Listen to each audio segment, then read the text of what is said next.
सरला जी अपने घर में हो रहे रोज रोज के झगड़ों से तंग आ चुकी थीं।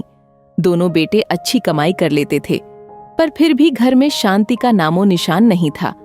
आए दिन होने वाले कलह से तंग और परेशान होकर एक दिन शाम वे यूं ही टहलने निकल चलीं।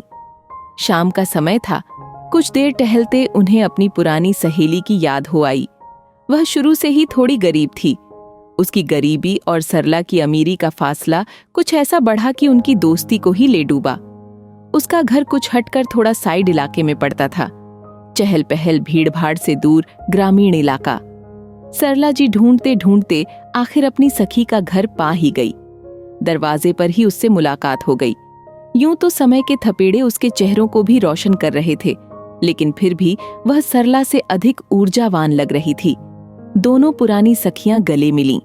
फिर उसे अंदर बैठाकर वह अपने परिवार से उसका परिचय कराने लगी। उसका भी 2 बेटे, 2 बहू, 3 पोते पोतियों से भरा पूरा परिवार था। घर के भीतर से एक सकारात्मक ऊर्जा का प्रवाह सरला को बड़ा प्रिय लगा। सरला अपनी सखी के बच्चों बेटे बहू की विस्तृत जानकारी प्राप्त करने लगी। उसने बड़े गर्व से कहा कि मेरे बड़े बेटे की तो अच्छी सरकारी नौकरी लग गई है, लेकिन छोटा अभी तक मेहनत ही कर रहा है। थोड़ा बहुत ट्यूशन से कमा लेता है, बाकी घर खर्च नहीं दे पाता। घर तो बड़ा बेटा और बहू ही संभालते हैं। बच्चों में बड़ा प्रेम भाव है, अपना पराया नहीं जानते।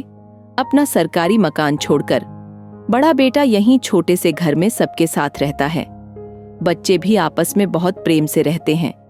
थोड़ी देर बाद बड़ा बेटा घर आ गया।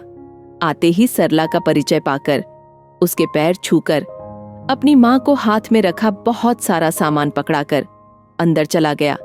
आज सबके लिए ढेर सारे गिफ्ट आए थे। बच्चे दौड़कर थैलों के आगे पीछे मंडराने लगे तो दादी ने उन्हें खोल दिया। पैकेट में 3 लगभग एक सी साड़ियां थीं।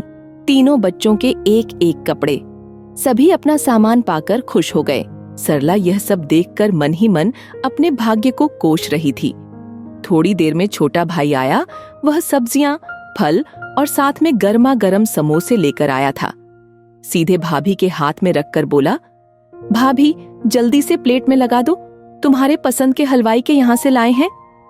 बड़ी बहू खुशी खुशी उठी और सबके लिए प्लेट में सजाकर ले आई। सरला उनके आपस का प्रेम, अपनापन और समझदारी देखकर बहुत प्रभावित थी।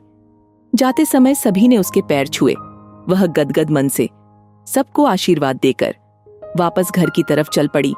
आज उसने एक बात अच्छे से समझ ली थी कि घर पैसों से नहीं प्यार से चलता है। भले ही उसके घर में पैसों और साधन का कोई भी अभाव न हो, लेकिन जो सबसे बड़ा अभाव था वह था प्रेम का।